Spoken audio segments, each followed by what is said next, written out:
ना जानते आप सरीखे आप। कुंडलपुर के बड़े बाबा की 1000 वर्ष प्राचीन अतिशयकारी चमत्कारी मनोहारी श्री अजितनाथ भगवान की परम पूजाचार्य भगवान श्री ज्ञान सागर जी महामुनि राज की परम पूजाचार्य भगवान गुरुदेव शिक्षण विद्यासागर जी महामुनि राज, परम पूज्य मुनि शिक्षण विमल सागर जी, अनंत सागर जी, धर्म सागर जी, अचल सागर जी महाराज की 3,9 करोड़ मुनि राजों की अष्टानिका महापर्व की सिद्ध चक्र महामंडल विधान की गुरु पूर्णिमा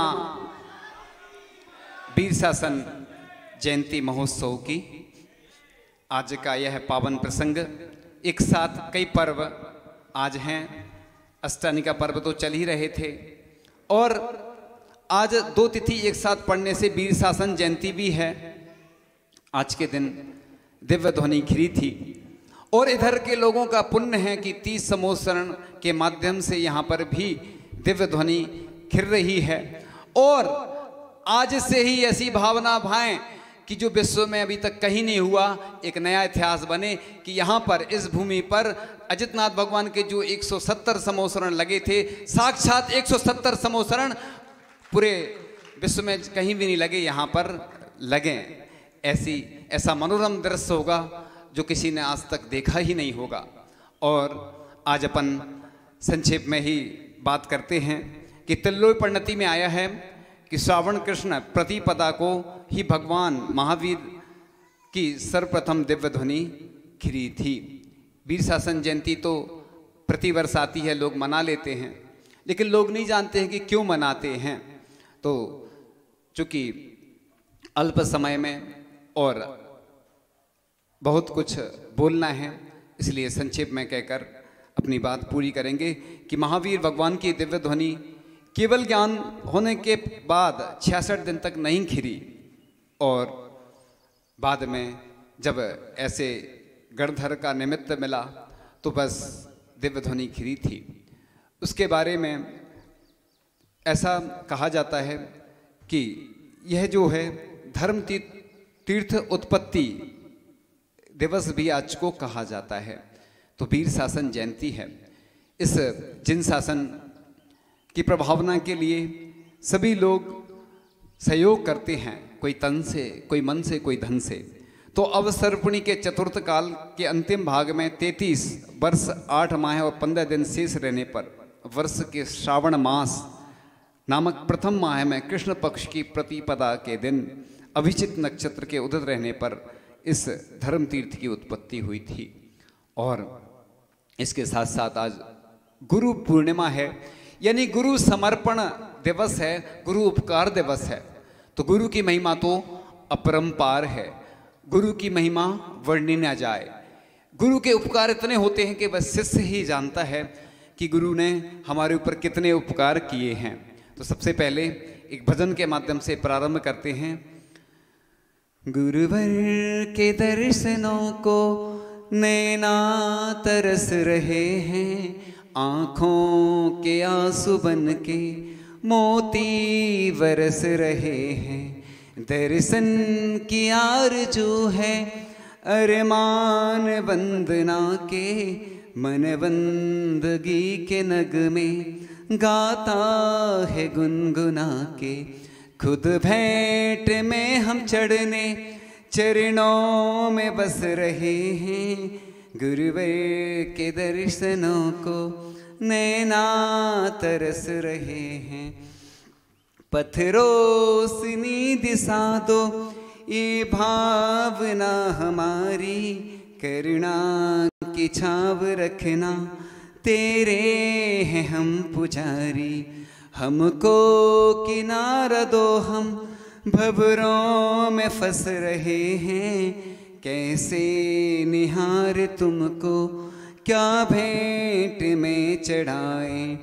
चादर हमारी मैली गुड़ कैसे तेरे गाएं, तेरी कृपा से हम तो गम में भी हंस रहे हैं। गुरुवर के दर्शनों को नैना तरस रहे हैं, आँखों के आंसू बन के मोती बरस रहे हैं। तो गुरु से कौन सी बात अनजानी है, सागर को मालूम है बूंद में कितना पानी है। तो बूंद बूंद जब बनकर सागर बनता है, ऐसे ही यह आज का गुरु उपकार दिवस है कि गुरु के इतने उपकार हैं कि उनके हम कभी उपकार चुका ही नहीं सकते हैं। गुरु कुछ और नहीं चाहते हैं, बस चाहते हैं तो शिष्य का समर्पण चाहते हैं।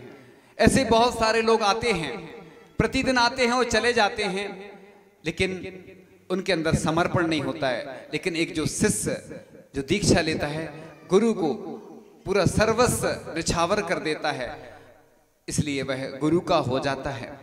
गुरु शिष्य को भगवान बना देते हैं। कहते हैं ना, पड़े रहो दरबार में, धका धनी के खाओ, एक दिन ऐसा आएगा खुद धनी बन जाओ। गुरु शिष्य को धनी बना देते हैं। आचार्य श्री ने एक हाई को लिखा है कि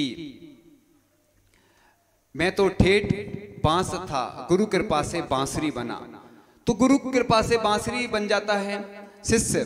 तो दीपक, गुरु आचार्य श्री बोलते हैं, गुरु ने मुझे दिया दे दिया, यानी दिया दे दिया के अर्थ दो हैं, यानी तुम अंधकार में भी अब चल सकते हो। और गुरु के पास जो था उन्हें सर्वस्व सब कुछ समर्पित कर दिया। तो जब गुरु भक्ति करते हैं तो बस सब कुछ प्राप्त होता है। गुरु ही शिष्य के बुझे हुई दीप को प्रज्वलित कर सकते हैं। गुरु शिष्य के अंदर जो परमात्मा बनने की प्यास होती है उसको जगाते हैं, जागृत करते हैं। लोग कहते हैं कि आचार्य श्री आपने अपने शिष्यों को अपने बस में कर लिया। आचार्य श्री बोलते हैं, मैं किसी को बस में नहीं करता हूँ, उनके अंदर वैराग होता है, वो स्वयं आते हैं, निवेदन करते हैं, तो मैं उनको दीक्षा दे देता हूँ, व्रत दे देता हूँ। आचार्य श्री इस क्षेत्र पर पहले नहीं आए, बार बार लोग गए, तब उनने इनका समर्पण देखा। तो इस तीर्थ क्षेत्र पर 2 बार आचार्य श्री के चरण पड़े, क्योंकि आचार्य भगवान ऐसे ही नहीं जाते हैं कहीं पर भी।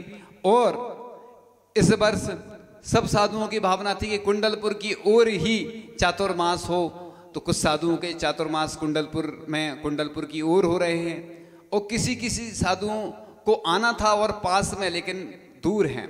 तो हम इस वर्षा योग में चातुर्मास में यही भावना भाते हैं कि जितने भी हमारे सब गुरु भाई हैं, जितने भी आचार्य श्री के द्वारा दीक्षित शिष्य हैं, सबको अति शीघ्र आचार्य भगवान के दर्शन हों और पूरा संघ एक साथ बड़े बाबा की छाव में एक साथ सबको आचार्य भगवान के बड़े बाबा के दर्शन हों, सभी आपस में वात्सल्य पूर्वक सबका मिलन हो। तो गुरु जो ताला लगा होता है मोक्ष के द्वार पर, वह ताला खोलना सिखाते हैं। और गुरु के प्रसाद से विद्या मंत्र आदि स्वतः ही सिद्ध हो जाते हैं। एक मुनि श्री चंद्र सागर जी महाराज ने गुरु मंत्र नाम की एक छोटी सी पुस्तिका है, उसमें 108 गुरु मंत्र लिखे हुए हैं और उसकी कई लोग जाप करते हैं। कोई पूरे नहीं पढ़ पाते हैं तो प्रतिदिन एक पढ़ते हैं और अपनी अपनी अनुकूलता से पढ़ते हैं। तो गुरु आदर्श के देवता हैं, निर्देशक है, संचालक हैं, जिन धर्म के रक्षक और सर्वाधिक पोषक हैं, जैन जगत के प्राणाधार हैं। तो गुरु महाराज की कृपा के लिए दुनिया तरसती है और पुण्यशाली होते हैं जिनके ऊपर आचार्य श्री या गुरु महाराज की कृपा बरसती है, ऐसे पुण्यशाली होते हैं।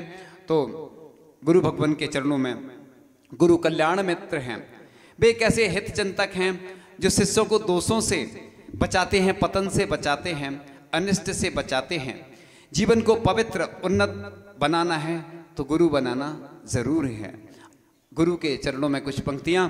आप वृक्ष की छाया और नदी का जल हो, आप गुरु हो, आप मेरी हर बात हो, मेरे दिन मेरी रात हो, आप हरदम मेरे साथ हो, प्रेम भरा एहसास हो, आप गुरु हो।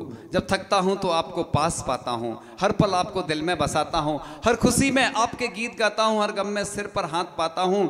आप गुरु हो, तन्हाई में आप पत्र हो, मिलन में आप छत्र हो, और आप सिर पर नहीं सर्वत्र हो, क्योंकि आप गुरु हो। तो गुरु महाराज की कृपा ऐसी होती है कि जब शिष्य के ऊपर हो जाती है।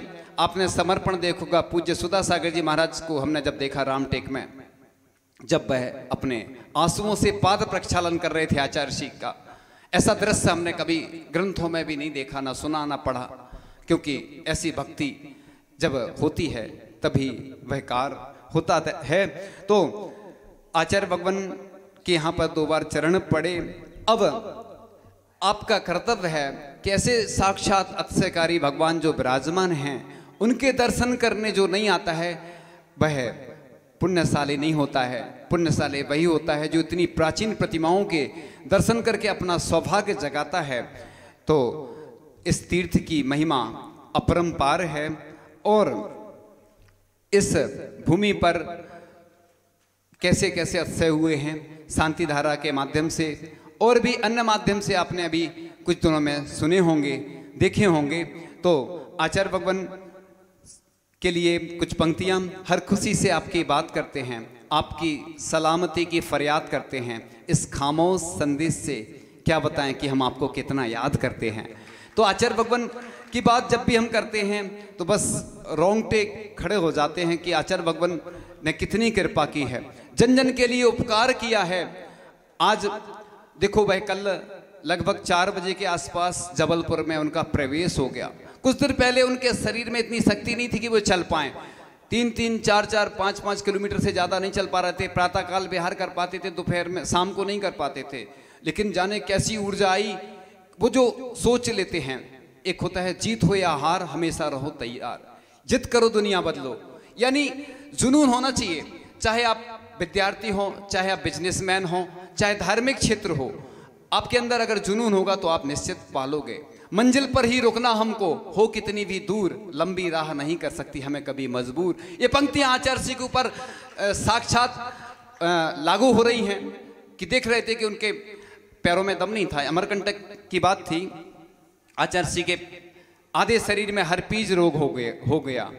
हर्पीज रोग ऐसा होता है कि आचार्य जी कहते हर हर पीस में दर्द होता था और अमरकंटक जाना था वापस, चूंकि चतुर्मास और के लिए और कहीं जा नहीं सकते थे, लंबी दूरी थी। तो आचार्य जी ने जहां से आए थे वहीं वापस जाने का इरादा कर लिया। और आचार्य जी को इतनी तकलीफ थी जैसे हजारों बिच्छू काट खाते हैं, ऐसी तकलीफ उस रोग में होती थी। और आचार्य जी ने बिहार कर दिया और इतनी तकलीफ में बिहार करते हुए चले जा रहे हैं। तो आचार्य जी ने कुछ पंक्तियां कही थी कि पैरों में कहां दम था, इरादों ने पहाड़ चढ़ाए।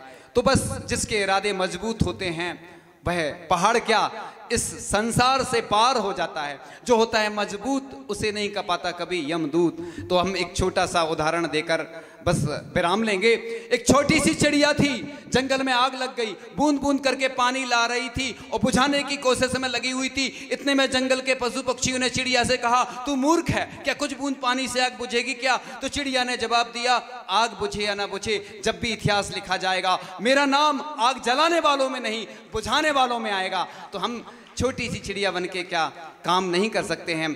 ऐसा रामायण में भी एक उदाहरण आता है गिलहरी का, कि छोटी सी गिलहरी थी, रामचंद्र जी और लक्ष्मण जी खड़े खड़े यह दृश्य देख रहे थे। दोनों आपस में वार्ता कर रहे थे, बात कर रहे थे कि देखो ये गिलहरी जा रही है और पुल का निर्माण होना है और जा रही है और पानी में डूब डूब कर कुछ रेत ला रही है, फिर वापस आ रही है। तो दोनों आपस में चर्चा कर रहे थे, इतनी सी गिलहरी, इतनी सी रेत से क्या होगा? तो उधर जो जवाब मिला बड़े गौर से सुनने लायक है कि उसकी भावना देखो आप, ये नहीं देखो कि उसने क्या किया। ऐसे ही हमारे आचार्य भगवान कुंडलपुर का मंदिर जब बन रहा था तो कई लोग आए कि हम अकेला बनवा देंगे, लेकिन आचार्य जी ने मना कर दिया। तो आचार्य जी की भावना है कि इस मंदिर से, इस बंदाजी क्षेत्र से 40 गांव ही नहीं पूरा विश्व जुड़े। इस 40 गांव की बपोती नहीं है ये, 40 गांव वाले तो दिख ही नहीं रहे हैं। 40 गांव को जरूर बता देना कि भैया जुड़ना है, आना है। निमंत्रण दे रहे हैं कि भगवान के दर्शन करने जरूर आना। हमें तो 40 गांव के 40 लोग भी नहीं दिखते हैं, आ रहे हैं पूरे भारत के लोग। चिंता नहीं करो, जब ये विश्व का एकमात्र रजत तीर्थ बनेगा, पूरी दुनिया से लोग जब दर्शन करने आएंगे तब लोगों को लगेगा कि हमने बहुत बड़ी गलती की। अब पछताएगा होते जब चिड़िया चुग गई खेत। इसलिए आपके हाथ में पछताना नहीं रहे, मौका है, क्योंकि अवसर दबे पांव आते हैं। जो चूक जाता है वह रह जाता है। इसलिए आप तन मन धन से इस तीर्थ क्षेत्र से भी जुड़ें और साधु संतों की वैयावृत्ति और दर्शन और स्वाध्याय आदि का लाभ लें। सिर्फ घर पे बैठे रहने से कुछ होने वाला नहीं है। बड़े पुण्य योग से ऐसे अवसर आते हैं। कई नगर खाली हैं जहाँ के लोग आते हैं कि हमें चतुर्मास नहीं मिला, लेकिन जहाँ जिसको मिलता है उसको कोई कीमत नहीं होती है। इसलिए अंत में पछताना ना पड़े। जैसे जो विधान में नहीं बैठ पाए बाद में पछताएंगे। आज अष्टानिका का अंतिम दिन है विधान का। कल सुबह समापन होगा, हवन होगा। दोपहर में कल कलश स्थापना होगी। कलश स्थापना के माध्यम से चतुर्मास कलश स्थापना होती है। कल वैसे चतुर्दशी को पूरे भारत के साधु संतों के, अधिकांश साधु संतों के चतुर्मास की स्थापना हो गई है भक्ति के द्वारा। लेकिन कई बार बिहार के कारण या कई अन्य अनुकूलताएं नहीं बन पाती हैं, तो 2-4 दिन और अतिरिक्त रहते हैं। तो अभी 3-4 दिन और बचे हैं, उनके अंदर सभी साधु संत चातुर्मास में विराजमान हो जाएंगे। हमारी भावना है पूरे भारत के जितने भी साधु संत हैं सबके चातुर्मास निर्विघ्न हों, सभी निरोगी हों, सबकी भैयावृत्ति में पूरे देश और विदेश के लोग संलग्न रहें। सभी तन मन धन से देवसास गुरु व पंच परमेष्टि और नवदेवता की सेवा में लगे रहें, यही भावना है। कोई गरीब ना रहे, सभी निरोगी हों। इन्हीं भावनाओं के साथ विश्व में सुख शांति समृद्धि हो। आचार्य भगवान गुरुदेव शिक्षण विद्यासागर जी महामुनि राज की बोले। परम पूज्य मुनिवर